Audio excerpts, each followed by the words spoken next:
Buongiorno, ben ritrovati con la nostra prima edizione. Allora andiamo subito a vedere, è una giornata importante perché in Veneto ci sono Giorgia Meloni e anche il Presidente della Repubblica Sergio Mattarella. Giorgia Meloni è a Verona in questo momento al Job Orienta per parlare dell'accordo con i fondi di coesione con il Veneto. Arriveranno 607 milioni in Veneto. Sentiamo le parole della Premier. Allora, l'accordo che firmiamo oggi, grazie al lavoro del Presidente Zaia, del Ministro Fitto, che pure devo ringraziare perché ha fatto un lavoro assolutamente straordinario su questo e su altro.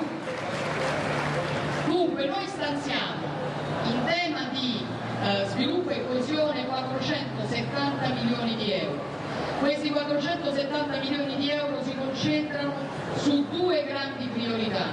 Le due grandi priorità sono le infrastrutture particolarmente viarie, quindi decongestionare il traffico, garantire migliori collegamenti con le aree interne, la messa in sicurezza del territorio, quindi diciamo in tema ambientale, con particolare riferimento al tema della risorsa idrica. Ci sono circa 80 interventi che vengono finanziati, non ve li elenco perché ho il senso della misura, ma sono tutti interventi estremamente importanti per una regione che già è capace di correre, ma con infrastrutture migliori può correre ancora più velocemente. Dopodiché, mi direte, c'è una discrasia tra le risorse che ha citato il Presidente Zaia e quelle che sta citando Giorgia Meloni, ma noi a queste risorse del Fondo di Sviluppo e Coesione aggiungiamo altre risorse che arrivano da altre voci di bilancio, alle quali si aggiunge anche il tema del cofinanziamento e della capacità di attrarre investimenti privati, e alla fine le risorse che mettiamo a disposizione con questo accordo sono complessivamente pari a 678 milioni di euro, anche grazie diciamo a tutto quello che riusciamo a mobilitare. Con la quota aggiuntiva rispetto a quello di cui vi ho già parlato, ci occupiamo di interventi sul diritto allo studio, questo interessa ai ragazzi che ci stanno ascoltando, particolarmente per il problema delle residenze degli studenti universitari. Ci occupiamo di interventi di riqualificazione urbana, di riqualificazione degli impianti sportivi, di riqualificazione delle strutture di riabilitazione, di cultura. Ci sono 35 milioni destinati a sostenere il tessuto produttivo di una regione che è locomotiva d'Italia, a garantire i livelli occupazionali, e quindi tutte queste risorse le mettiamo su fondamentalmente infrastrutture, prevenzione dell'ambiente, lavoro, diritto allo studio, sport, salute, cultura e decoro. Queste sono le priorità sulle quali lavoriamo con questo importante accordo. Lo considero un ulteriore tassello della nostra ottima collaborazione, lo considero un contributo che il governo centrale cerca di dare a una regione che altro non chiede, di essere messa in condizione di correre sempre più velocemente, di lavorare sempre più efficacemente, che per questo rappresenta una locomotiva per l'Italia e che noi vogliamo valorizzare come locomotiva dell'Italia. Grazie a tutti, buona giornata. Grazie ragazzi. Allora, 678 milioni il fondo di coesione per il Veneto. Prima di parlare di questo ha parlato anche di Giulia, ovviamente, di Giulia Cecchettin, e ha detto sottoscrivo il ricordo di Giulia, ma anche la responsabilità di un fenomeno intollerabile. Fiera dell'approvazione all'unanimità della legge contro la violenza sulle donne, con il contributo di tutte le forze politiche, ha detto Meloni. Non ci fermeremo perché non si fermerà qualcosa di incompatibile con il nostro Presidente. Più tardi ci collegheremo di nuovo con Verona. Allora, Giulia Cecchettin, si era parlato anche di un possibile incontro con la famiglia di Giulia Cecchettin. Non sappiamo, è stato smentito poi ufficialmente, ma non sappiamo se poi ci sarà comunque un incontro. Noi sappiamo che Gino Cecchettin è stato a Padova questa mattina all'università per l'inaugurazione della panchina rossa dedicata a Giulia. Fra poco sentiremo le sue parole. Da Vigo Novo le ultime novità da Ilaria Marchiori e Sandro Ponchio. Buongiorno Ilaria. Sì, buongiorno Nicola, buongiorno ai nostri telespettatori. Proprio come hai detto tu, è stata smentita la notizia diffusa da alcuni giornali in mattinata che oggi ci sarebbe stato un incontro tra la famiglia Cecchettin e la famiglia Turetta, addirittura accompagnati dal sindaco di Vigonovo, che invece ha prontamente smentito. Non si esclude che possa succedere eventualmente in futuro, come dovrebbe esserci domani sera la fiaccolata a Torreglia anche il sindaco di Vigonovo, ma il condizionale d'obbligo perché non è ancora sicuro al 100%, ma per ora un incontro tra le due famiglie non è ufficiale. Intanto la famiglia Cecchettin sta cercando lentamente di tornare alla normalità, il figlio più piccolo è tornato a scuola, Elena invece è ancora qui, ovviamente rimarrà sicuramente fino alla data dei funerali, e loro hanno questa mattina proprio il papà di Giulia, il signor Gino Cecchettin, ci ha detto che continuano a mantenere la stessa linea che hanno annunciato giorni fa, ovvero il silenzio stampa fino almeno al giorno dei funerali di Giulia, e poi ci ha detto partirà tutto quello che sarà l'iter processuale e appunto lì bisognerà essere forti e soprattutto affrontare quelle che saranno le tempistiche che si prevede possano essere anche lunghe. E proprio domani, che è il 25 novembre, una giornata particolare, la giornata contro la violenza sulle donne, invece arriverà in Italia e arriverà all'aeroporto Marco Polo di Venezia Filippo Turetta. Arriverà con un volo di Stato. Questa decisione è stata presa proprio perché si teme che ci possano essere dei problemi di ordine pubblico dopo i tantissimi insulti che sono stati rivolti a Turetta, soprattutto anche nei social da molti cittadini. Si teme appunto che qualcuno, anche qualche passeggero, potrebbe aggredirlo, insultarlo pesantemente, quindi questo è il motivo della decisione. Dovrebbe poi essere portato nel carcere di Santa Maria Maggiore a Venezia, ma anche questo al momento non è ancora certo al 100%, perché si parla anche del carcere Due Palazzi di Padova, quindi questo lo sapremo con certezza nelle prossime ore. Intanto continuano a emergere dettagli su quelle che possono essere stati i giorni e le ore prima le azioni di Filippo Turetta. Sembra che possa aver acquistato online del nastro adesivo compatibile con quello ritrovato nella zona industriale di Fossò, dove è avvenuta l'ultima fase dell'aggressione a Giulia. In particolare verrebbe confermato questo da fonti vicine all'inchiesta. Si apprende anche che questo acquisto sarebbe stato effettuato 2 o 3 giorni prima dell'11 novembre, il giorno in cui poi Giulia è stata uccisa. Gli inquirenti sono al lavoro per valutare e contestare a Turetta l'aggravante della premeditazione e anche il reato di occultamento di cadavere. Nel frattempo, ieri abbiamo sentito a più riprese la questione che riguarda la telefonata fatta dal supertestimone ai carabinieri, il supertestimone che si trovava qui nel parcheggio a 150 metri dall'abitazione Cecchettin. Dopodiché è arrivato anche un comunicato proprio dai carabinieri in cui si legge, io ve lo sintetizzo perché è abbastanza lungo, che con riferimento alle notizie che sono apparse sugli organi di informazione in merito alla telefonata al 112 si precisa, si legge che ne sarebbe giunta una sola da parte di questo cittadino di Vigonovo, che ha riferito di un'accesa lite tra una coppia di giovani con un'aggressione fisica a danno della ragazza a cui lui ha assistito dal balcone della propria abitazione. Si esclude, scrivono ancora, che siano pervenute ulteriori segnalazioni al 112 ed è destituita di ogni fondamento la notizia di un fascicolo indagine della Procura della Repubblica di Venezia in merito alla telefonata del cittadino di Vigonovo, perché appunto si è detto che questa telefonata sarebbe stata poi acquisita dalla Procura e messa agli atti. Il contenuto, si dice ancora, corredato di registrazione audio, è stato comunque messo a disposizione dell'autorità giudiziaria non appena presa la notizia della scomparsa della ragazza, essendo risultata a quel punto collegata alla vicenda. Quindi dai carabinieri si specifica questo. Queste tutte le notizie, gli aggiornamenti da Vigonovo oggi. Si vociferava che qui, visto che vista la visita della presidente Meloni che abbiamo visto a Verona e poi del presidente Mattarella invece a Venezia, in qualche modo si sarebbero potuti recare anche qui a Vigonovo, invece al momento non c'è stato ancora nulla. Benissimo. Ed è molto probabile che non avverrà, se non forse in una qualche forma privata. Grazie a Ilaria Marchiori, tenerci aggiornati, ovviamente richiedi la linea se ci sono novità, grazie. Allora, Gino Cecchettin, dicevamo, è andato questa mattina, ha parlato anche con la nostra Ilaria Marchiori e poi si è recato a Padova dove è stata, inaugurata, è stata esposta questa panchina rossa all'università dedicata proprio a Giulia. Ha rilasciato anche un breve messaggio, sentiamo cosa ha detto il papà di Giulia all'università. Posto dove Giulia ha passato gli ultimi anni di studio.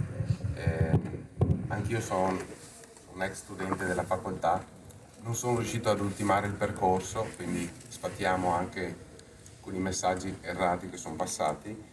Anzi, invito ed esorto gli studenti a tenere duro e andare avanti, altrimenti avrete un rimorso molto grande per tutta la vita.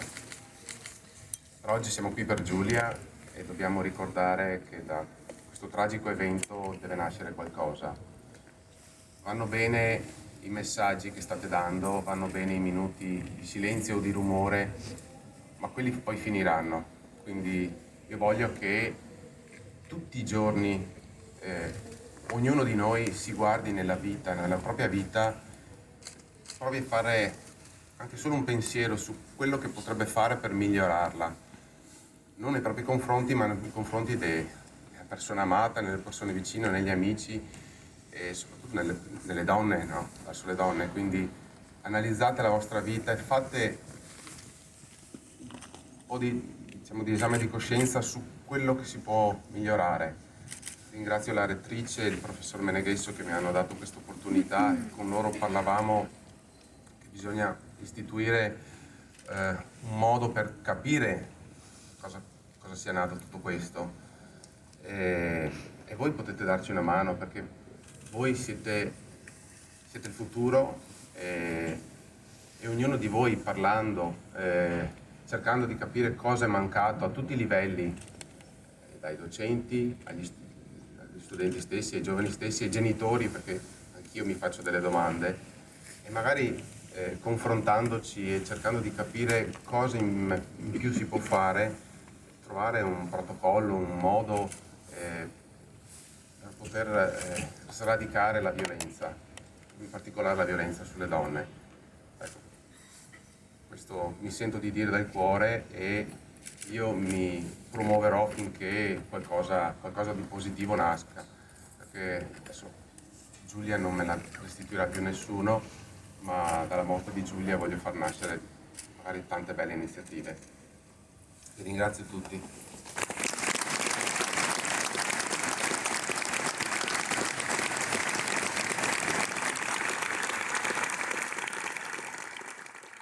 Queste dunque le parole di Gino Cecchettin all'Università di Padova. Insomma, quando poi inevitabilmente il clamore mediatico di questa vicenda, dice Gino, calerà, l'importante è guardare al futuro e quindi vanno bene i minuti di silenzio, vanno bene le commemorazioni, ma bisogna cambiare di dentro. A proposito di università, le parole della professoressa Silvia Todros, la relatrice di laurea di Giulia Cecchettin, che ricorda appunto quella tesi scritta con impegno, quella tesi che Giulia sognava di poter discutere quel giovedì, un giovedì nel quale non si è purtroppo presentata.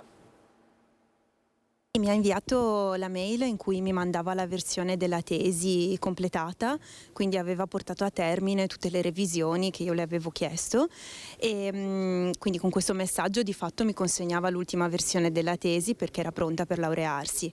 Poi io le ho risposto lunedì mattina appena sono arrivata, quando ho visto il messaggio le ho detto subito che la tesi andava bene e che poteva essere caricata sul sito di Ateneo per l'approvazione formale.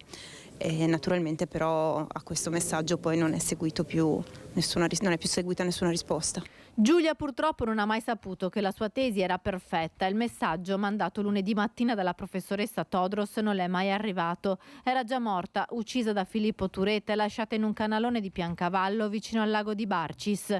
Le mando l'ultima versione della tesi con tutte le correzioni che mi aveva chiesto. Attendo il suo via libera per caricarla, aveva scritto Giulia, la relatrice, sabato, un'ora prima di salire in macchina per quel maledetto ultimo appuntamento con il suo assassino. Giovedì 16 novembre la professoressa, come tutti i docenti della facoltà di ingegneria, ha aspettato e sperato che Giulia varcasse la porta del dipartimento per la discussione della tesi, anche se non era stata caricata sul sistema online dell'università. Giulia era una brava studentessa, ricordo che ho di lei è soprattutto legato alla sua presenza a lezione, quindi l'impressione che mi aveva dato era un'ottima impressione di una brava studentessa che aveva anche un ottimo rendimento e anche nel lavoro di tesi si era sicuramente impegnata e aveva fatto un buon elaborato di tesi, quindi io le avrei dato una valutazione ottima del lavoro di tesi. Giulia si sarebbe laureata con un buon voto, studentessa precisa e volenterosa. Penso che sia un atto dovuto conferire la laurea a Giulia, perché comunque Giulia aveva già sostenuto tutti gli esami, aveva di fatto ultimato la tesi, quindi manca semplicemente un conferimento formale, ma è sicuramente una laurea che lei si è meritata pienamente, non è neanche una laurea postuma, è di fatto la sua laurea che si era già guadagnata completando tutto il suo percorso di studi.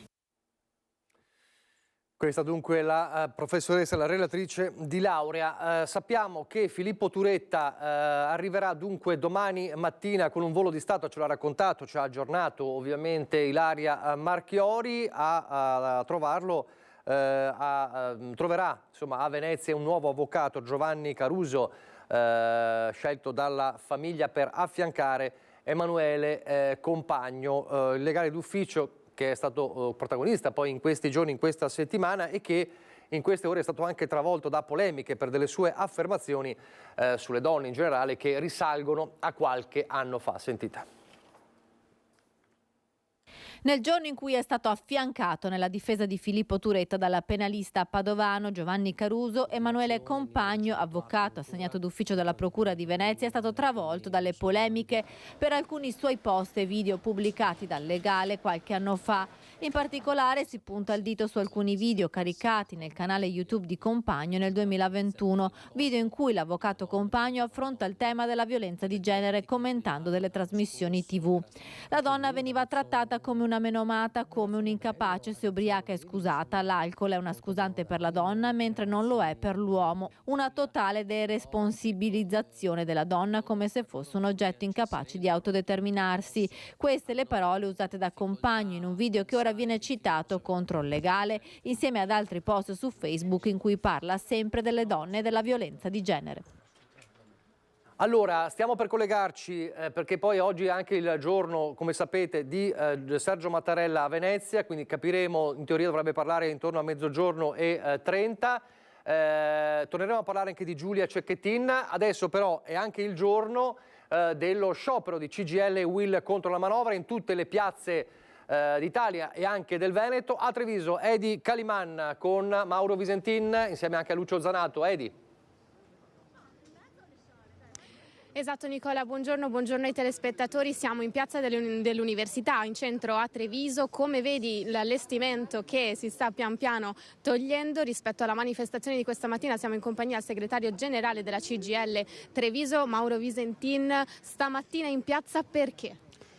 Perché non condividiamo le scelte di questo governo rispetto alla legge di finanza, non condividiamo i tagli alla sanità, non condividiamo la manovra e la riforma del fisco, non condividiamo il fatto che si possa peggiorare ancora la legge sulle pensioni, la Fornero, e tutto questo governo sta facendo questo, per cui lo sciopero, dopo aver provato a discutere con il governo e non aver risposta, abbiamo dovuto proclamarlo, e mi sembra che la risposta risposta sia stata una risposta soddisfacente per quanto ci riguarda, insoddisfacente per quanto sta facendo il governo. Avete fatto anche nel vostro comizio un richiamo ai sindaci che avete invitato questa mattina in piazza e che non avete visto? Sì, uno dei tagli importanti nella manovra di bilancio è agli enti locali, per cui alle regioni, per cui ai comuni, alle province, e questo si traduce in un taglio ai servizi oppure un aumento delle tasse per i cittadini, per i lavoratori, per i pensionati, e credevamo che i sindaci, che si dicono preoccupati, potessero essere qua con noi a manifestare e a sostenere un po' le richieste che noi facciamo, che sono quelle di invece mettere le risorse nei servizi che devono essere dati ai cittadini. Tra le altre cose anche il richiamo alla mancanza di un sindacato della CISL. La CISL ha fatto un'altra scelta, sta facendo un'altra scelta, pur condividendo con noi le piattaforme che abbiamo in qualche maniera presentato al governo. Noi ci auguriamo che nei prossimi giorni, nelle prossime settimane, di riuscire a riunire l'azione del sindacato confederale tutto, perché l'unità dei cittadini, l'unità dei lavoratori, l'unità del sindacato è quello che ha fatto fare dei passi in avanti a questo Paese, per cui noi attendiamo appunto che ci sia questo tipo di presa di posizione anche da parte della CISL. Nicola, da Piazza dell'Università a Treviso e dalla manifestazione è tutto. Grazie a Heidi Kaliman. Dalla Piazza di Treviso a quella di Padova. Vediamo com'è andato la manifestazione regionale che si teneva a Padova.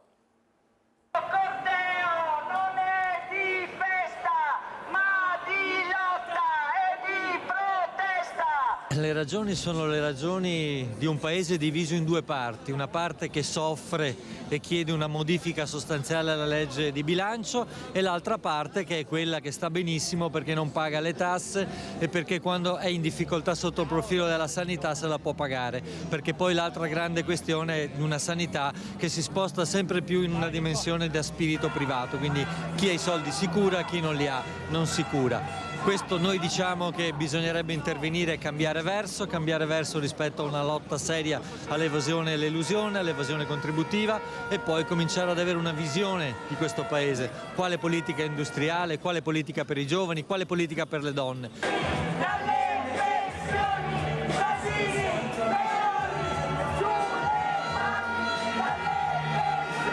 Continuiamo a ripetere che questa manovra è assolutamente sbagliata, la riduzione del cuneo era già stata prevista l'anno scorso, non va un euro in più in tasca di lavoratori e pensionati, l'inflazione cresce all'impazzata del 17% nell'ultimo triennio e i soldi che in più non vengono messi non bastano alle persone per arrivare a fine mese. Il 63% delle famiglie, sono i dati Eurostat, non arriva a fine mese. Cresce la povertà assoluta. Abbiamo sempre... Meloni ai nostri microfoni, vediamo cosa sta dicendo a Verona. Nel mondo digitale non siamo neanche attrezzati, quindi c'è un grande lavoro di approfondimento che va fatto e il loro ruolo è quello centrale. Ecco, quindi ha parlato insomma anche dei finanziamenti, dei fondi sul digitale in questo pacchetto di coesione, come sapete 608 milioni di euro per il Veneto. Allora, prima di andare in pubblicità, oggi è una giornata un po' particolare, come vedete tanti temi che stiamo cercando di affrontare un po' in contemporanea. Sapete, c'è Sergio Mattarella atteso in piazza San Marco in questi minuti, tornando all'omicidio di Giulia Cecchettin. Ci sono delle parole di Giovanni Caruso, il nuovo avvocato di Filippo Turetta, che esclude che domani ci possa già essere l'interrogatorio di garanzia da parte del GIP Benedetta Vitolo, in quanto è stato riferito vuole prima incontrare Turetta per potergli parlare e conoscere le carte dell'indagine. Secondo il legale, se quanto richiesto fosse accertato in tempi brevi, l'eventuale interrogatorio potrebbe tenersi già lunedì.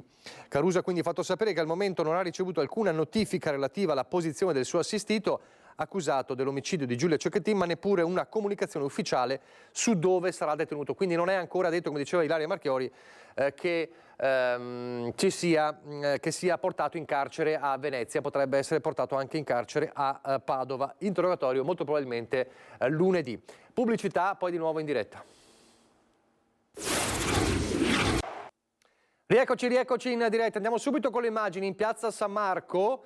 Ecco, le vediamo, le immagini di Francesca Pezzo, perché fra poco dovrebbe arrivare il capo dello Stato Sergio Mattarella e dunque è in visita oggi a Venezia, nella zona delle procuratie, come vedete. Ecco, se magari dite, ecco, a chi sta impallando la telecamera che si sposti, e poi questa sera, come abbiamo anche raccontato ieri, presenzierà alla prima al via della stagione lirica del teatro La Fenice con i racconti di Hoffmann, di Offenbach, questa sera intorno alle 18. La visita a Venezia, dunque un ritorno importante del capo dello Stato proprio anche in questi giorni di grande dolore. Non sappiamo se, come ha fatto poi Giorgia Meloni, farà riferimento anche a Giulia, crediamo di sì. Sarà parlato anche di un eventuale passaggio dalla famiglia Cecchettin, però questo molto probabilmente, come per quanto riguarda Giorgia Meloni, questo non ci sarà. Dunque restiamo con queste immagini. Allora, in attesa che arrivi Sergio Mattarella, torniamo alla cronaca, pronti a tornare ovviamente in piazza San Marco immediatamente appena ci sarà il Presidente, perché purtroppo la violenza sulle donne continuano con altri episodi gravissimi, come la storia di violenza che è stata denunciata da una giovane ragazza francese arrivata a Padova con la speranza di un provino per fare la modella e poi violentata da un sedicente responsabile di casting che è già scappato in Francia. È ricercato dalla polizia un 35enne franco-nigeriano che la notte tra domenica e lunedì in un bed and breakfast del centro di Padova avrebbe stuprato una giovane aspirante modella francese dopo averla narcotizzata. L'uomo si era spacciato per il responsabile di un casting e dopo aver violentato la giovane sarebbe già scappato in Francia. La ragazza lunedì mattina si è svegliata dolorante nella camera della pensione e si è presentata in pronto soccorso, dove i medici hanno riscontrato le ferite provocate da un rapporto sessuale violento. La donna ha così sporto denuncia in questura e la procura ha aperto un'indagine. Ai poliziotti della squadra mobile ha raccontato di essere stata avvicinata dal 35enne di origine nigeriana a Parigi. L'uomo l'ha invitata a Padova per farla partecipare ad una selezione di modelle. Attirata dall'opportunità di lavoro, la giovane è partita, ma qui dopo una cena è stata invitata per un drink nella camera d'albergo dell'uomo, che l'ha fatta bere e poi le ha offerto una bottiglia di acqua. Una volta bevuta l'acqua, la ragazza ha perso conoscenza e si è risvegliata al mattino dopo, sola e con i segni della violenza. Nel frattempo il suo violentatore ha cambiato biglietto aereo ed è scappato in Francia. E intanto domani, il 25 novembre, ci sono tantissime ovviamente iniziative nella giornata contro la violenza, per l'eliminazione della violenza sulle donne. Ci sarà in piazza anche la Polizia di Stato per far conoscere gli strumenti di cui le vittime possono servirsi. Quest'anno sono stati emessi fino a questo momento 57 ammonimenti per violenza domestica, uno strumento che è stato introdotto nel 2013 e ogni anno vede un aumento di casi. Nel 2023 il numero degli ammonimenti emessi dal questore della provincia di Treviso, Manuela De Bernardin, è più che raddoppiato rispetto all'anno scorso. Parallelamente invece il numero dei reati di genere sta diminuendo. Sta dunque dando dei frutti il lavoro sulla prevenzione portato avanti dalla Polizia di Stato. Chi non intenda avviare un procedimento penale sa di poter contare, sia per atti di stalking che per violenza domestica, sullo strumento dell'ammonimento di cui può fare istanza la vittima, ma anche un conoscente che rimane anonimo. Fondamentale che le donne siano consapevoli della situazione in cui vivono, che siano consapevoli dei rischi, siano consapevoli soprattutto degli strumenti a disposizione per chiedere aiuto quando sono oggetto di violenza. Non a caso nella giornata contro la violenza sulle donne la Polizia di Stato sarà nelle piazze italiane, compresa Piazza dei Signori, con l'ufficio mobile per illustrare la campagna Questo non è amore. È una iniziativa di ascolto e di sensibilizzazione di uomini e donne su questo tema così delicato e importante. Contro la violenza sarà coinvolto anche il mondo della scuola, con personale della Questura che il 27 novembre incontrerà gli studenti a Oderzo. Abbiamo aperto la nostra prima edizione con Giorgia Meloni a Verona, la firma dell'accordo sui fondi di coesione con la Regione Veneto. Ovviamente si è soffermata anche a parlare di Giulia Cecchettin, sentiremo fra poco anche le sue parole a microfono. Ne ha parlato anche il governatore Zaia, sentiamolo. Presidente, il fiocchetto rosso, ricordo a Giulia Cecchettin, è inevitabile. Beh sì, noi stiamo vivendo questa tragedia e la viviamo assieme alla famiglia che ha un dolore inimmaginabile. Dolore e ha vissuto anche l'orrore di quello che è accaduto. Io penso che sia fondamentale dirlo qui da Job Orienta, che si debba partire sicuramente ad approfittare di questo network naturale che è rappresentato dalle scuole. Però non possiamo pensare che la scuola sia l'unico punto di arrivo e di partenza per discutere di violenza di genere, di rispetto della donna. Approfittiamo del network, dall'altro questa è una sfida di comunità. Allora, sfida di comunità per due motivi. Se ci fosse ancora qualche microisola di patriarcato, definiamolo così, di maschi che si comportano male, che sono trocloditi, bisogna identificarli. Dire che questa è una società del patriarcato decisamente no.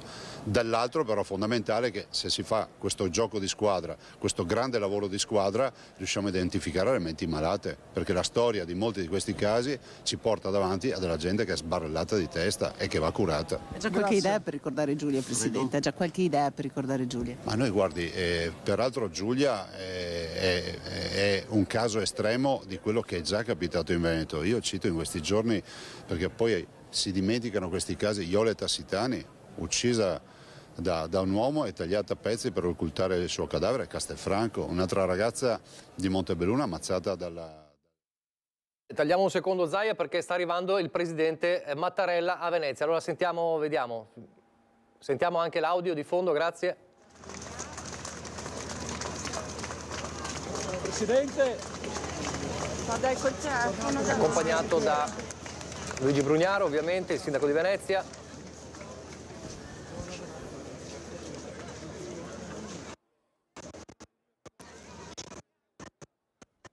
C'è qualche problema col collegamento, vediamo se riusciamo a risolverlo in breve tempo.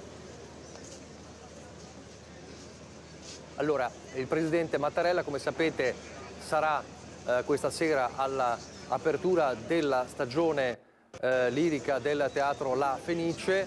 In questo momento è in piazza San Marco, una visita che era appunto stata annunciata 10 giorni fa circa dallo stesso Comune di Venezia.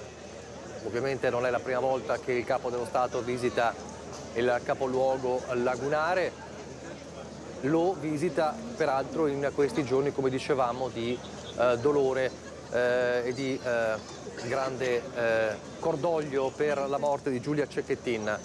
Come sapete, il cerimoniale della presenza del Capo dello Stato, che ricordiamo in Veneto l'ultima volta per la commemorazione del Vajont, dei 60 anni del Vajont, la presenza di Mattarella è ovviamente gestita da un cerimoniale tutto particolare.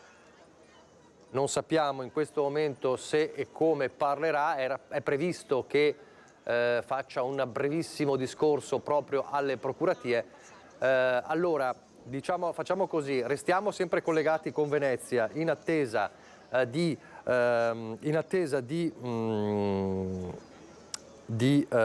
capire se parla. Allora, mi avvertono dalla redazione, ringrazio Francesca Bozza, lo dico a Mattia Pizzaia e ad Alessandro Granziera, che abbiamo il contributo, se aggiornate la scaletta, abbiamo il contributo di Giorgia Meloni su Giulia Cecchettin. Restiamo sempre ovviamente collegati con Venezia, sentite la Premier su Giulia Cecchettin. Presidente, commovente l'affetto dei ragazzi? Sì, è molto bello, guardi, perché loro è difficile prenderli in giro, no? Per cui se ci credono è un bel segno. A me queste sono le cose che mi danno la benzina per lavorare quanto serve. Anche per loro che si lotta perché non accadano più fatti come quelli di Giulia? Soprattutto per loro. È soprattutto per loro e è soprattutto attraverso di loro che si può fare la differenza. In questo sicuramente il ruolo dell'educazione, dei centri dell'educazione, delle famiglie è fondamentale. perché se non si investe sulle nuove generazioni non si affronta, e perché io credo che noi non stiamo capendo quanto certa parte della modernità abbia rimesso in discussione tutti i modelli, no? E forse noi che come genitori siamo la prima generazione che non è cresciuta digitale e che si confronta con un mondo digitale non siamo neanche attrezzati. Quindi c'è un grande lavoro di approfondimento che va fatto e il loro ruolo è quello centrale. Queste dunque le parole di Giorgia Meloni a Verona. Allora, in attesa, siamo sempre collegati con Venezia, di capire se il capo dello Stato tornerà in piazza. È passato velocemente, l'abbiamo visto proprio in diretta, accompagnato ovviamente dal sindaco Luigi Brugnaro. La violenza sulle donne, le cifre, i dati raccontano, ad esempio, nella Marca trevigiana, che sono stati oltre 4.000 gli accessi in pronto soccorso negli ultimi 6 anni di donne picchiate o sottoposte a violenza psicologica. Non accettare mai l'ultimo appuntamento. Non pensare che lui non ti picchierà più.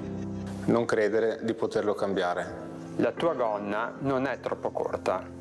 Non far credere di essere caduta dalle scale o che sia stato un incidente. A rivolgersi alle donne sono gli uomini dell'ULSS 2 Marca Trevigiana, operatori, dirigenti e lo stesso direttore generale Francesco Benazzi. Dal 2017 a oggi sono stati 4.142 i codici rosa che hanno avuto accesso ai pronto soccorso dei 6 ospedali trevigiani. Donne vittime di violenza, da gennaio a oggi 200 solo al Cafoncello. Ma sono la punta dell'iceberg e di questo bisogna essere consapevoli. Mai come quest'anno l'azienda sanitaria è scesa in campo contro la violenza sulle donne con il flash mob di domenica scorsa per Giulia Cecchettin e con una serie di iniziative in vista del 25 novembre per spingere le donne a farsi aiutare. Ringrazio i panificatori per diciamo il pane con l'abbraccio, 1522 che dobbiamo ricordare sempre, i braccialetti che adesso mi onoro di portare, ecco, anzi dovremmo portarli noi maschietti più che le donne.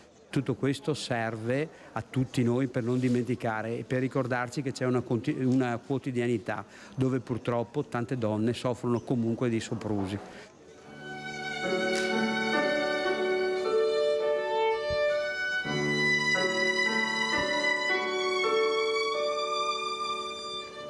L'impegno al pronto soccorso è quotidiano, dove le donne trovano cure ma anche un ambiente protetto in cui, se serve restare in attesa che le forze dell'ordine si occupino di situazioni critiche, spazi nati anche grazie all'impegno di un gruppo di operatrici della sanità trevigiana che hanno preso a cuore il tema, lavorando alla formazione all'interno dell'azienda ma non solo, e le chiamate al 1522 sono aumentate esponenzialmente. Spesso si confonde il conflitto con la violenza e le donne stesse non sono consapevoli di questa problematica, tant'è che spesso chiamano il 1522 per chiedere che cosa sta succedendo, per chiedere se è vero quella sensazione che hanno, che stanno vivendo un vissuto di violenza, perché non lo sono nemmeno loro consapevoli fino in fondo.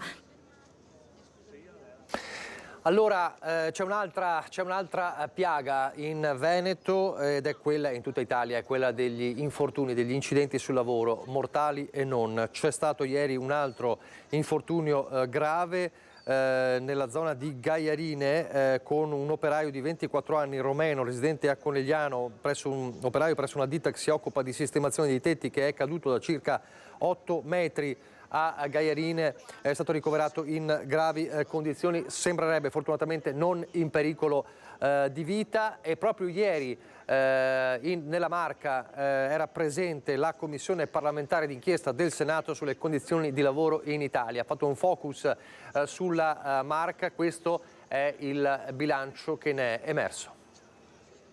Non c'è dubbio che ci vuole più personale. Bisogna fare in modo che questo personale che sia formato non vada via, perché quindi deve essere giustamente retribuito.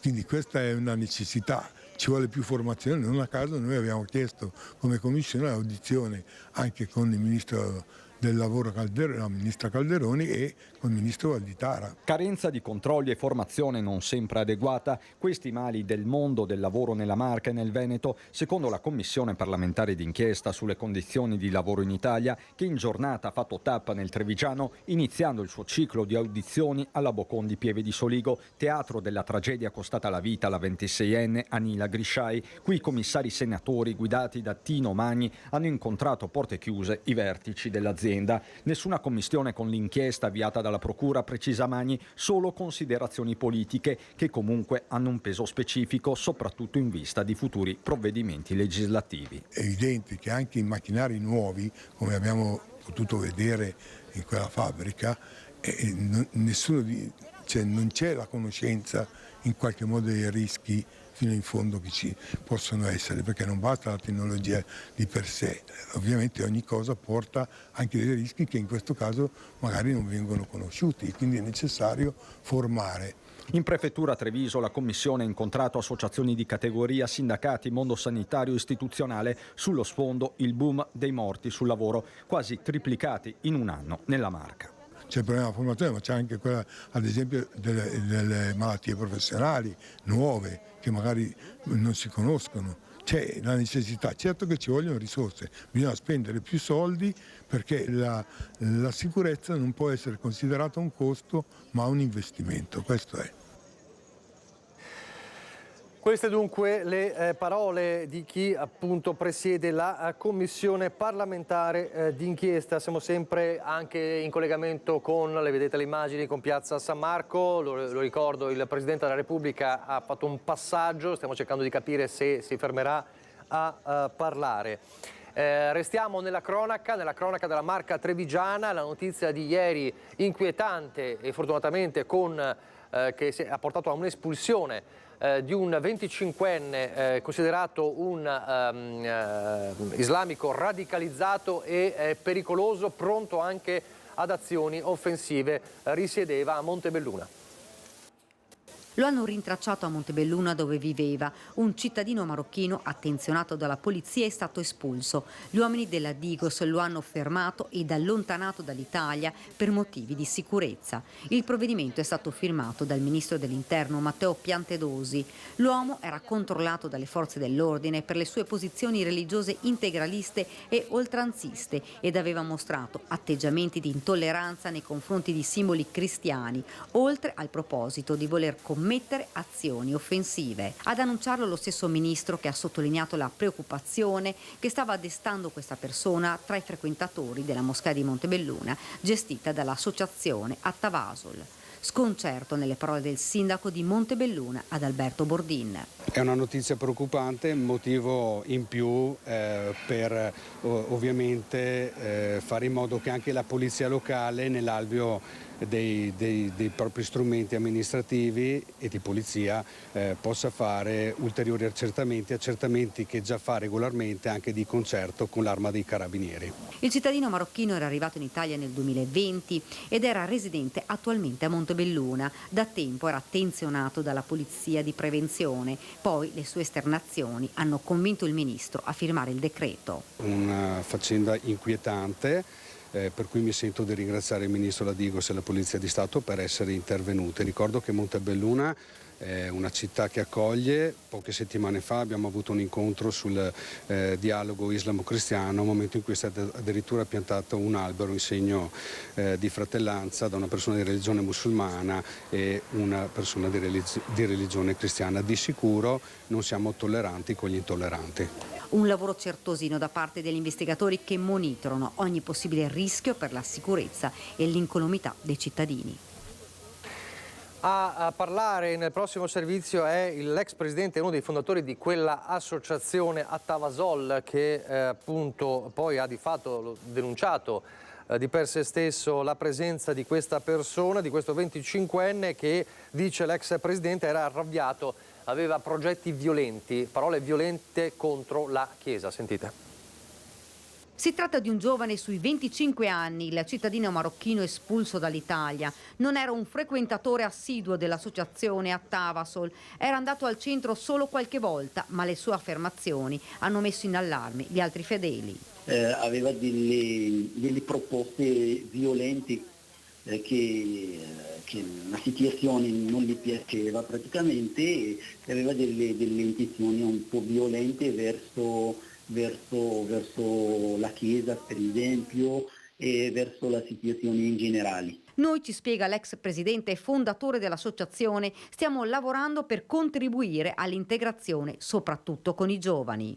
Certo, di integrazione e di partecipazione di partecipazione in tutti i sensi alla vita produttiva, e per evitare atti violenti, per evitare momenti strani, soprattutto per i giovani, per garantire una continuità anche scolastica per i giovani. Dentro la nostra sede, attività di educazione civica il 2 giugno, per il 25 aprile, la liberazione dell'Italia. Bisogna portare avanti attività che possono essere utili alla comunità e per garantire un benessere sociale. Molte le iniziative, ci spiega, chiediamo al sindaco e all'amministrazione comunale di darci una mano per un benessere sociale e per una Montebelluna sana e produttiva. Noi lavoriamo per questo, conclude. Abbiamo buoni rapporti di collaborazione alla convivenza pacifica con il parroco di Montebelluna e la diocesi di Treviso.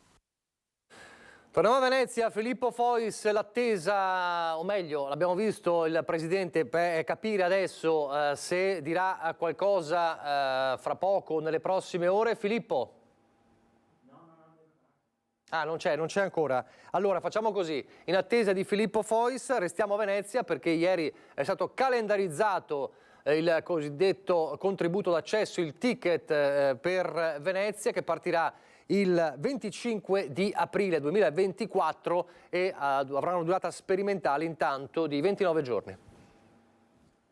Nel 2024, per 29 giorni, il contributo d'accesso per visitare Venezia entrerà in vigore a titolo sperimentale dalle 8:30 di mattina alle 4 di pomeriggio, continuativamente dal 25 aprile al 5 maggio, quindi durante tutti i fine settimana seguenti fino a metà luglio, con l'esclusione del primo weekend di giugno. Il contributo d'accesso è richiesto solo per Venezia città, ne sono escluse tutte le altre isole, dal Lido a Murano e Burano. L'appello che faccio a tutti è quello di comprendere che l'atteggiamento è umile. È una sperimentazione, è la prima volta che si fa al mondo una cosa del genere, perché è chiaro che faremo errori, però non c'è un atteggiamento trionfante o che abbiamo molta paura anche, però non è mai stato fatto. Per i residenti del Comune di Venezia non cambierà niente. Per tutti gli altri, invece, dal 16 gennaio 2024 sarà attivata una piattaforma internet attraverso la quale ottenere il documento in caso di controlli. L'importo unico richiesto ai visitatori giornalieri è di 5 euro. I residenti in Veneto sono esclusi dal pagamento, ma non dalla prenotazione della visita, che in quei 29 giorni sarà obbligatoria. Cosa accade se non si paga il contributo d'accesso e si viene scoperti? Beh, si paga intanto il contributo d'accesso nella misura massima nei 10 euro e in più si paga una sanzione da 50 a 300 euro. Lavoratori e studenti pendolari residenti fuori comune non pagheranno il contributo d'accesso, ma in quei giorni dovranno avere un documento ottenibile dallo stesso sito internet. Verifiche saranno eseguite da personale autorizzato nei principali punti d'accesso alla città: Piazzale Roma e la stazione ferroviaria, Fondamente 9, Riva Sette Martiri e degli Schiavoni, ma anche da San Giuliano, Fusina e dall'aeroporto, da Punta Sabbioni e da Chioggia. Il numero chiuso non è previsto dalla normativa. Il Comune può però introdurre delle soglie eventualmente in cui sopra un certo numero il contributo possa essere anche più alto di quello dei 5 euro della sperimentazione. Ecco, il numero chiuso in quanto tale oggi la norma non ce lo consente. Allora, Filippo Fois in collegamento in diretta da Piazza San Marco, insieme a Francesca Pezzo. Ti chiedo veramente un minuto, un collegamento flash per aggiornarci sulla visita del Presidente Mattarella.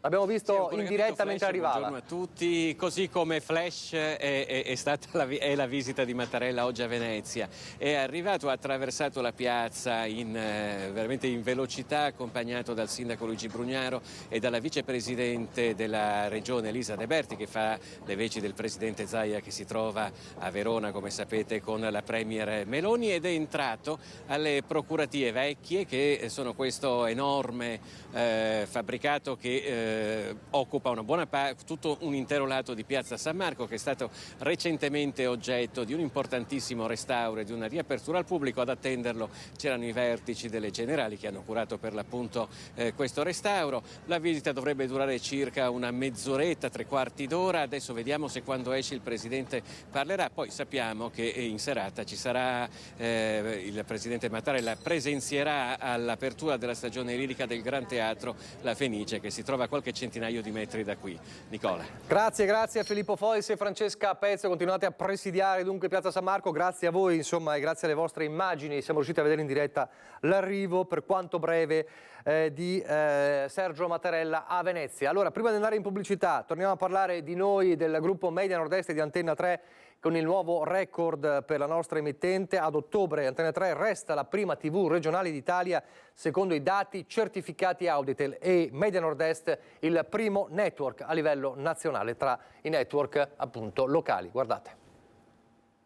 Primi di nuovo sul gradino più alto del podio dell'informazione locale e regionale in Italia. I dati certificati Auditel confermano un altro mese da record, quello di ottobre 2023. Antenna 3 resta saldamente la prima emittente televisiva locale del paese, Media Nord-Est il primo network regionale con oltre 1 milione di contatti complessivi nelle 24 ore ogni giorno. I grandi fatti di cronaca in diretta, l'urgenza del racconto e gli approfondimenti, dalla strage del bus di Mestre con il suo carico di sconcerto e dolore che ha fatto il giro del mondo, alle commemorazioni per il 60° del Vajont e ancora il maltempo, un mese, quello di ottobre, che vi abbiamo raccontato minuto per minuto. Antenna 3 e il gruppo Media Nord-Est continuano a essere il principale presidio di informazione del Nord-Est e quello certificato dai dati Auditel è un legame profondissimo, davvero unico nel panorama televisivo nazionale. Ecco i numeri nel dettaglio. Antenna 3 totalizza 483.097 contatti giornalieri, 8.728 l'ascolto medio, lasciandosi alle spalle emittenti regionali storiche come Telenorba 8.660, la Sarda Videolina 8.307, Tele Lombardia 6.939, la Campana Canale 21 6.266, Antenna Sicilia 2.736. Il numero tocca le 20.000 unità se si guarda l'intero gruppo Media Nord-Est, che in Veneto oltre ad Antenna 3 comprende Rete Veneta e Tele Nord-Est. Per la precisione gli ascoltatori medi sono 19.097 che diventano circa 60.000 nella fascia serale dei TG, entrando in concorrenza diretta con le televisioni nazionali Rai e Mediaset. Guardando le 24 ore in termini assoluti sono quindi ben oltre 1 milione i contatti quotidiani, un vero record, l'ennesimo atto di fiducia nei confronti delle nostre redazioni, da San Biagio di Callalta, Bassano, passando per Venezia, Padova, Vicenza, Belluno, un legame non scontato che vogliamo rinsaldare giorno dopo giorno con onestà, professionalità, libertà e rispetto, soprattutto nei confronti di voi, telespettatrici e telespettatori, ed è a voi ancora una volta che va il nostro grazie. Grazie davvero, adesso noi pubblicità, poi apriamo la pagina dell'ambiente con Andrea Ferrazzi e un importantissimo ospite.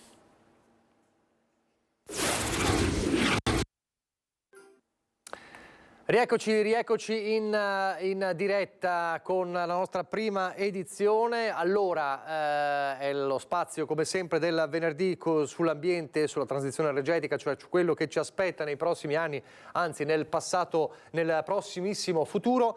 Saluto e ringrazio Andrea Ferrazzi, ben ritrovato. Buongiorno a tutti. Allora, stiamo cercando di collegarci, oggi è una giornata un po' di fretta, con la vice ministra all'ambiente e alla sicurezza energetica Vania Gava, quindi cercheremo di capire anche il ruolo del governo in questa partita che è fondamentale per il nostro futuro. In attesa che si colleghi Vania Gava, vice ministro, lo ricordo, all'ambiente e alla sicurezza energetica, c'è un appuntamento, Ferrazzi, che la prossima settimana è cruciale perché in proposito di cambiamento climatico la prossima settimana a Dubai si riunisce la COP28. Ricordiamo cos'è la COP. COP sta per Conferenza delle Parti, cioè tutti i 193 paesi che aderiscono alle Nazioni Unite si ritrovano ogni anno per fare una grande assemblea di condominio, diciamo così. Siccome questo condominio, che è il nostro pianeta, ha un problema comune, che è il cambiamento climatico con tutte le devastazioni che ne conseguono, bisogna trovare delle azioni collettive, delle azioni concordate. Ecco, la COP è appunto quella grande conferenza che di solito dura una decina di giorni a metà dell'autunno di ogni anno, naturalmente preparato con svariati incontri nei mesi precedenti, per cercare di sviluppare una politica comune a livello internazionale che possa fare al nostro pianeta un salto in avanti contro il cambiamento climatico. Un cambiamento climatico che abbiamo visto ormai è già entrato nel nostro tempo, è entrato nei nostri territori. È un cambiamento climatico che sta comportando delle devastazioni, non solamente nel sud-est asiatico, non solamente nell'Africa subsahariana, non solamente in America Latina, anche in Europa, anche in Italia. Cose che stiamo vedendo in questi giorni, che stiamo vedendo in questi mesi, che stiamo vedendo in questi anni. E dunque è il caso di intervenire e di intervenire strutturalmente. Ecco, in un suo articolo uscito sull'Huffington Post in questi giorni, lei sulla COP e il sistema COP ha detto è importante, però è importante che non sia una scatola vuota, diciamo, lo traduco io in soldoni, perché c'è anche questa problematica, che siano una serie di importanti parole che non si traducono in fatti. Ma vede, questo è un tema serissimo, perché il cambiamento climatico è il tema di oggi, è il tema probabilmente più urgente da ogni punto di vista che riguarda tutti i paesi del mondo. Manca il luogo della decisione, cioè noi stiamo vivendo il paradosso di un cambiamento che riguarda tutti e di una impossibilità, incapacità invece di avere il luogo della decisione. Le Nazioni Unite sono state oggettivamente indebolite nel corso di questi anni e non è che faccia bene questa situazione. E i rapporti bilaterali tra i singoli stati sono stati anche questi modificati strutturalmente.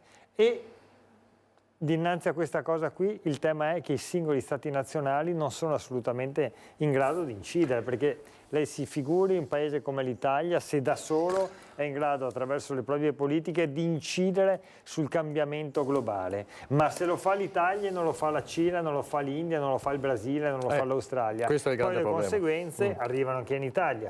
Allora serve appunto un luogo della discussione, un luogo soprattutto della decisione. Guardi, le prime COP, le prime conferenze delle parti, dalla primissima, dall'inizio degli anni 90, Rio de Janeiro, poi Berlino e via dicendo, sono stati dei grandi incontri a livello mondiale che hanno sensibilizzato fortemente i governi nazionali in questa dimensione.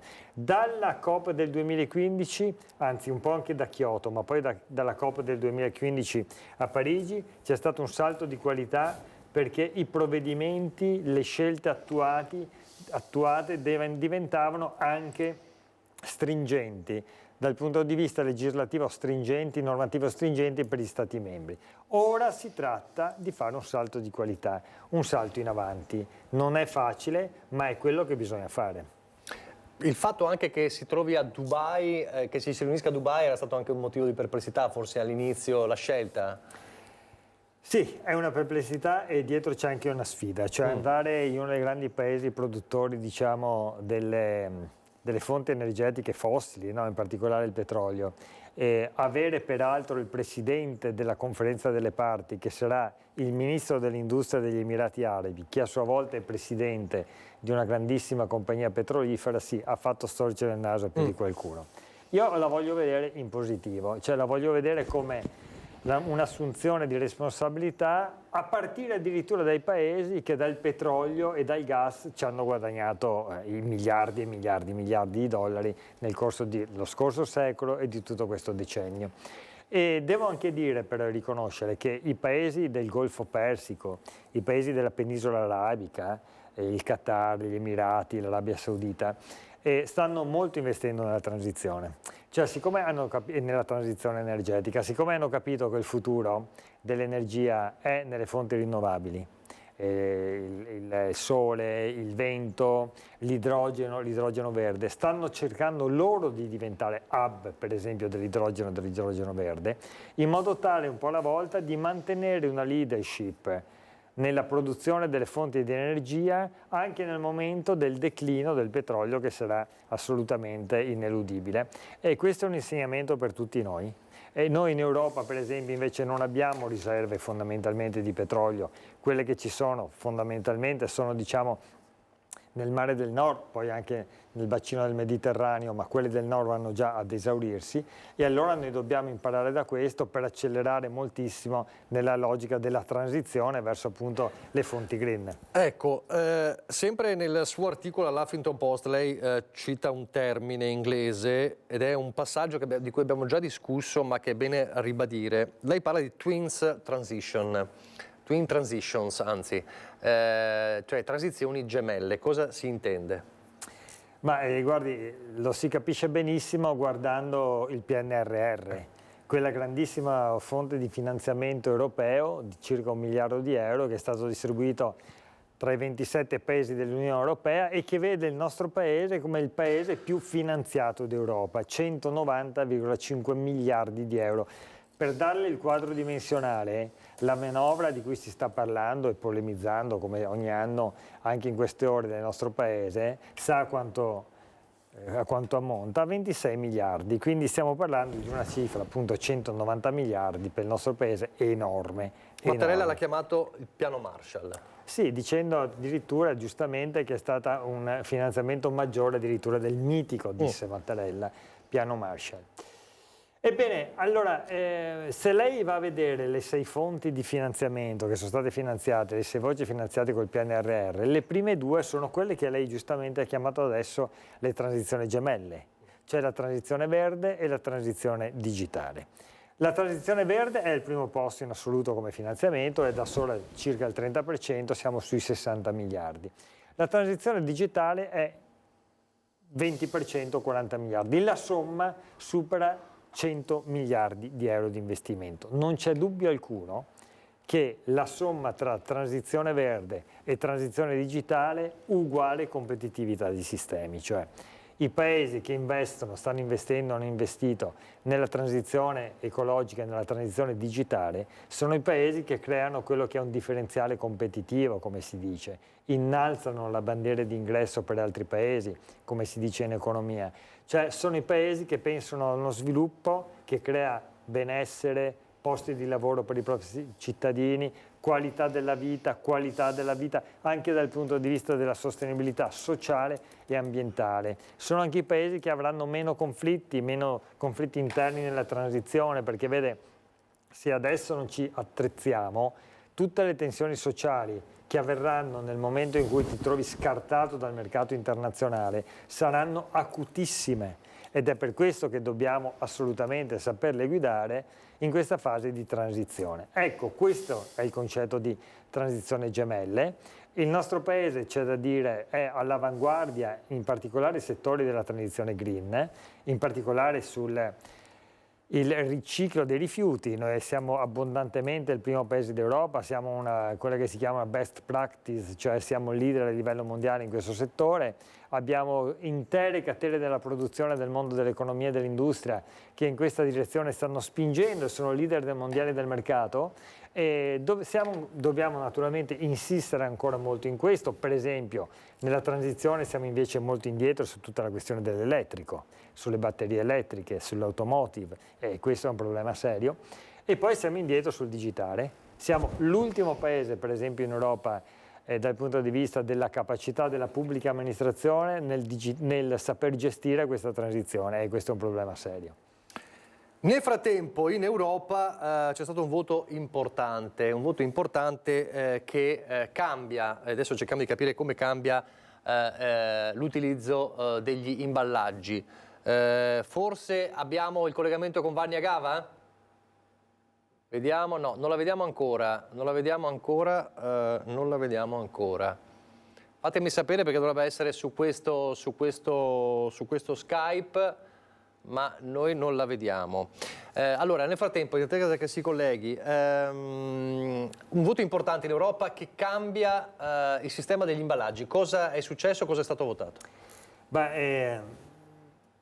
Una normativa europea che va a cercare di limitare il disastro dell'inquinamento da plastica. L'inquinamento da plastica è un inquinamento potentissimo. Ci sono intere isole galleggianti nei nostri oceani, ma anche nel Mar Mediterraneo. E vede, quelle isole galleggianti di plastica, di microplastiche, poi vengono mangiate dai pesci, che entrano nel nostro ciclo alimentare. Ce ne mangiamo noi i pesci e quindi queste plastiche entrano nei nostri corpi, comportando dei problemi, diciamo, non proprio da poco. L'inquinamento da plastica lo vediamo nei nostri fiumi, nei nostri laghi, nelle nostre spiagge, nelle nostre città. Allora la normativa europea vuole appunto ridurre questo inquinamento intervenendo in maniera forte e in maniera drastica. È stata una normativa molto dibattuta, non di facile soluzione, sia chiaro, perché devi pensare che ci sono sistemi economici nei 27 paesi che sono l'uno molto diverso dall'altro. L'Italia, come dicevo prima, è leader nel campo appunto del riciclo dei rifiuti, insomma è stato trovato un equilibrio. Questo equilibrio ha comportato il fatto che per esempio non saranno più possibili, ci sarà una grossa riduzione degli imballaggi della plastica, per esempio non troveremo più il sapone, d'accordo? Ecco, questo in concreto sarà questo. Con la plastica attorno, non sarà più possibile venderlo così. Il dentifricio, perché gli imballaggi riguardano non solo la plastica ma anche altri materiali, sarà solamente a tubetto e non sarà tubetto con poi ancora il cartone e magari sopra anche la plastica, il cellophane, cosa del tutto inutile. Quando andremo negli aeroporti, per esempio, non sarà più possibile avere quei sistemi in cui avvolgi le tue valigie di plastica, di cellophane e tanti altri. E soprattutto sono stati stabiliti degli ulteriori, diciamo, obiettivi per i paesi europei per aumentare la capacità appunto del lavoro nel riciclo. È passata la norma, più di 400 voti favorevoli da parte dell'Unione Europea e una settantina mi pare contraria. È interessante anche che è stata recepita una battaglia di cui abbiamo parlato spesso in questa trasmissione e di cui ho compiuto atti anche importanti in Senato contro i PFAS.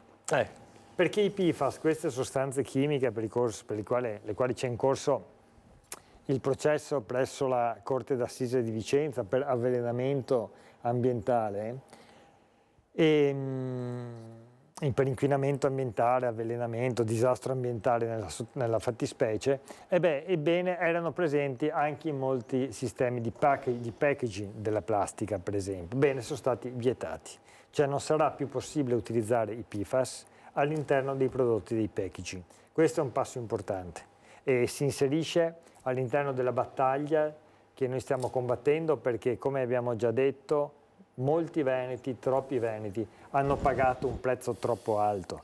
350.000 persone del Veneto, in particolare della provincia di Vicenza, di Padova, di Verona, sono state contaminate nel corso del tempo perché hanno bevuto l'acqua piena di PFAS e anche i prodotti agricoli e anche degli allevamenti derivati che erano stati contaminati dalla Miteni, questa azienda appunto posta a Trissino, in questo paese al nord di Vicenza, che ha comportato quello appunto che la pubblica accusa definisce essere un disastro ambientale, quello che le Nazioni Unite hanno definito attraverso l'atto rappresentante il più grande disastro ambientale d'Europa. Cioè una cosa tutta non da poco. Quindi anche da questo punto di vista la decisione del Parlamento europeo è un passo importante in quella direzione.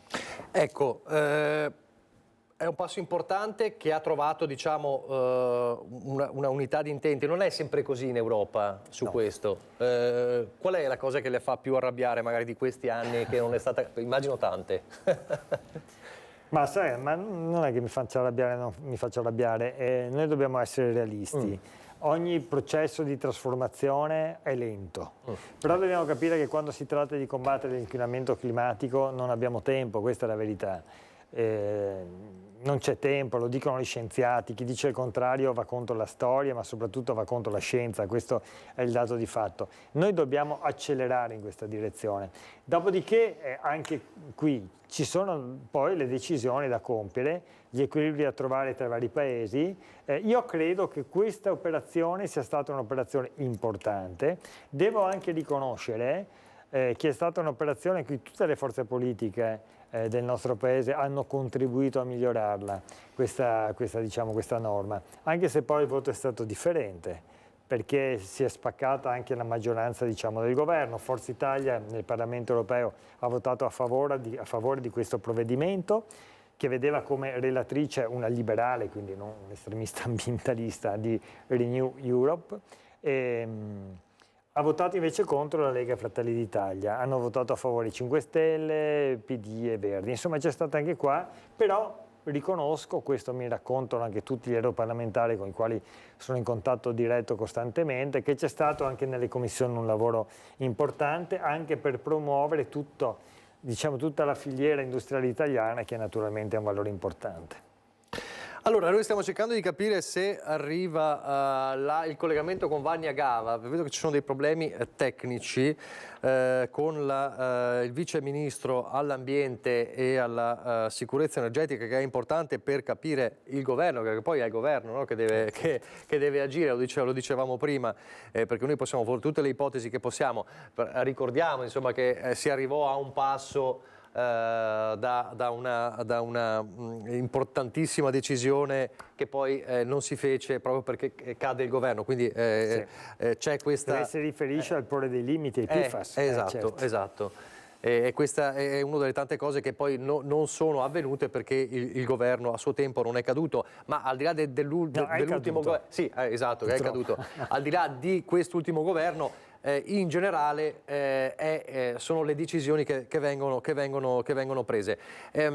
Sempre nel suo articolo dell'Huffington Post torna su un tema che abbiamo discusso tante volte e che ha a che fare un po' anche con le posizioni, perché come sempre è la posizione, diciamo, meno estremista quella che convince di più e che poi serve di più. Per poter realizzare la transizione ecologica è necessario, scrive lei, capire che serve la consapevolezza che essa è tanto necessaria quanto difficile da attuare. È un tema che abbiamo ribadito più volte, questo. Sì, e quindi per attuarla ci vogliono persone all'altezza, no? Governi all'altezza, che sanno appunto... il nemico delle trasformazioni in positivo sono sempre gli estremisti. Gli estremismi sono quelli che non consentono di fare passi in avanti. Gli estremismi spesso sono quelli che aiutano a massimizzare la propria visibilità, a far vedere la propria bandiera, ma non aiutano mai il sistema, mai il paese, mai il cittadino nella realtà dei fatti. E quindi qua bisogna rifuggire da un catastrofismo di chi dice che ormai la battaglia sull'ambiente contro il cambiamento climatico è una battaglia persa e allo stesso tempo contrastare il pericolo ancora maggiore che è quello dei negazionisti, no? Cioè di coloro che dicono che è una balla, che non c'è nessun cambiamento climatico, che addirittura alcuni dicono che la CO2 non fa male e via dicendo. Follie contro le quali, grazie a Dio, tutta la comunità scientifica internazionale è schierata e anche il presidente Mattarella più volte ha sentito il dovere di intervenire esattamente per sollecitare una giusta consapevolezza di questa crisi. Naturalmente la transizione ha bisogno di capacità di guidare i processi politici, perché quando tu devi ripensare un sistema industriale non lo fai dalla mattina alla sera. Quando poni il limite del 2035 per la produzione, per la vendita di motore, diciamo gas, benzina e diesel, devi immaginare un percorso di trasformazione delle politiche industriali e di accompagnamento delle imprese, le quali, devo dire, sono anche molto più avanti di noi dal punto di vista delle istituzioni, perché è successo un fatto interessante proprio nel Regno Unito in queste settimane. Il governo conservatore ha fatto sì che le proprie leggi sulla fine del motore endotermico, appunto, venisse spostata in avanti, quindi si allineasse alla normativa europea, perché in Gran Bretagna c'era una normativa più stringente, cioè il limite, il divieto di produzione di motori, di vendita di motori endotermici era anticipato rispetto alla norma europea. Il governo della Gran Bretagna l'ha spostato allineandolo a livello europeo, ma non c'è stato il plauso delle imprese, anzi. Le imprese si sono lamentate col governo, le imprese delle automobili della Gran Bretagna, perché non avrebbe consentito a loro quella certezza della norma. Vede, Renault ha già detto che nel 2027 il prezzo delle auto che metterà a disposizione, sono già a disposizione elettrico, sarà uguale a quelle del motore endotermico. E del 2024 la Volkswagen non progetterà più auto a motore endotermico. Allora, saranno trasformazioni radicali, ma chi le fa guiderà i processi della transizione e creerà le condizioni di un paese in cui la ricchezza cresce e i posti di lavoro aumentano. Chi invece si lamenta solo e non fa nulla per guidare questa transizione, non mette le imprese nelle condizioni di poter lavorare al meglio nel mercato e crea soprattutto i presupposti per una povertà di tutto il paese. Ecco, qualcuno qui anche da più parti sbandiera invece il problema del lavoro di fronte a questi cambiamenti. è un falso problema. No, è quello che sto dicendo adesso, cioè è chiaro che c'è un problema di ripensare la formazione e le tipologie di lavoro. L'economia di mercato, le economie del mondo sono in continua trasformazione. Quando ci sono state le rivoluzioni industriali si sono sempre modificate strutturalmente le tipologie del lavoro e quindi delle competenze necessarie. E questo sta avvenendo anche all'interno di questa grandissima rivoluzione. La rivoluzione green e la rivoluzione digitale sono rivoluzioni vere e proprie, straordinarie, eccezionali, di portata mondiale, che vanno guidate, vanno accompagnate. Allora bisogna far sì, si ricorda, ne parlavamo anche col segretario generale del Censis, De Rita, qui 2 settimane fa, c'è la necessità di nuove politiche di lavoro, di un accompagnamento delle imprese in modo tale che i lavoratori siano messi nelle condizioni di essere ancora attivi nel mercato e di vivere con serenità queste trasformazioni. Ma per fare questo e per non scaricare sui lavoratori che sono già in difficoltà tutte le tensioni della transizione, serve un lavoro di accompagnamento, di guida di questi processi, e questo è responsabilità fondamentalmente, certamente del mondo dell'organizzazione sindacale, certamente dal mondo dei datori di lavoro, ma anche delle istituzioni e delle politiche. Allora, la brutta notizia è che credo che non riusciremo a collegarci con Vanni Agava perché non riusciamo. Adesso devo capire bene qual è il problema tecnico, per cui... Sì, ok, va bene. C'è un problema tecnico, c'è un problema tecnico, diciamo in generale. Allora... Bisogna sviluppare una competenza digitale. Una competenza digitale. Va bene, va bene. Allora, il bello della diretta è anche questo, ma insomma, con Andrea Ferrazzi si riesce a superare anche questo problema. Allora, facciamo un attimo qualche anticipazione su di cosa parleremo nelle prossime settimane. Magari recupereremo Vanni Agavo, ovviamente. Sì, poi verrà anche il Ministro dell'Ambiente. Ecco. Allora, il venerdì prossimo avremo qui ospite Francesco Rutelli. Ecco.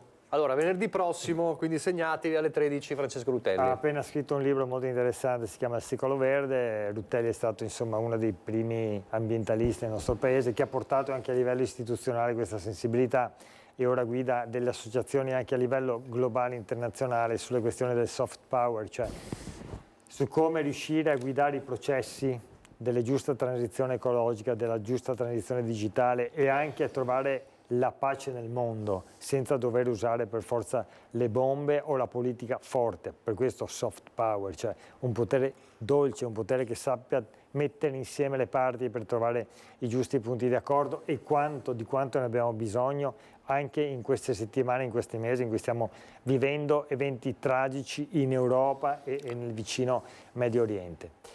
E l'8 invece si fa l'8 dicembre è festivo, per cui ci sarà il telegiornale, diciamo, festivo, e quindi non ci sarà l'appuntamento. Il 15 verrà il 15 dicembre il professor Ubertini, e con lui parleremo esattamente delle transizioni gemelle. Lui è un espertissimo. Quindi proprio le twin transitions. Di cui parlavamo perfetto. Adesso, cioè, lui è un espertissimo di transizione digitale, è stato rettore dell'Università di Bologna ed è il presidente di quella grande, diciamo, realtà industriale scientifica a Bologna, che gestisce il 4º supercalcolatore del mondo per potenza, un investimento di 250 milioni di euro, e quindi ci racconterà come il mondo sta andando in quella direzione. È appena tornato tra l'altro da un viaggio in Giappone per studiare come il Giappone, ma poi anche come gli Stati Uniti, si approcciano alle questioni dell'intelligenza artificiale e del digitale. E poi il 22 avremo con noi ospite il professor Giovannini, che come i nostri telespettatori sapranno è stato ministro di più governi, da ultimo il ministro nel governo Draghi, e oggi soprattutto è presidente dell'ASVIS, quella grande alleanza per lo sviluppo italiana per lo sviluppo sostenibile, che è la realtà più importante a livello nazionale ed è anche leader a livello internazionale per guidare i processi della transizione. Quindi diciamo che nel mese di dicembre compieremo quel grande, diciamo, un ulteriore salto di qualità nel dibattito e nella consapevolezza di questi processi. Benissimo, allora siamo in chiusura. Vi ricordo, la settimana prossima con Andrea Ferrazzi ci sarà, credo in collegamento, Francesco Rutelli. Allora, grazie davvero Andrea Ferrazzi. Vi lascio al film Cannery Row di David Ward con Nick Nolte e Debra Winger. Prima ovviamente c'è il meteo. Grazie per averci seguito, alla prossima, arrivederci.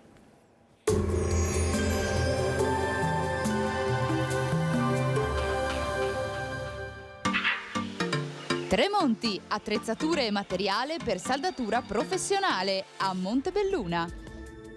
Bentrovati al meteo. Un fronte di aria fredda, questa volta di origine artica, irrompe sull'Italia. Bel tempo sul nostro territorio, ma farà più freddo. Il dettaglio di venerdì 24 novembre. Sul Veneto avremo alcune nebbie in pianura la mattina e poi nuovamente la sera. In giornata ampio soleggiamento con cielo al massimo poco nuvoloso.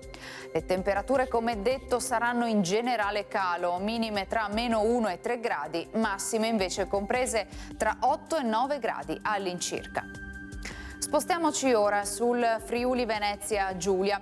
Anche qui il cielo sarà sereno o poco nuvoloso. Al mattino qualche possibile locale gelata in pianura e nebbie sulla fascia lagunare. Temperature minime tra lo 0 e i 5 gradi, massime sui 10-13 gradi.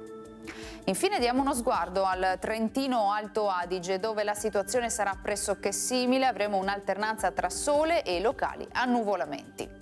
Temperature minime intorno a 1-1 grado, massime sui 12-13 all'incirca. Dal meteo per ora è tutto, vi auguro un buon proseguimento in nostra compagnia.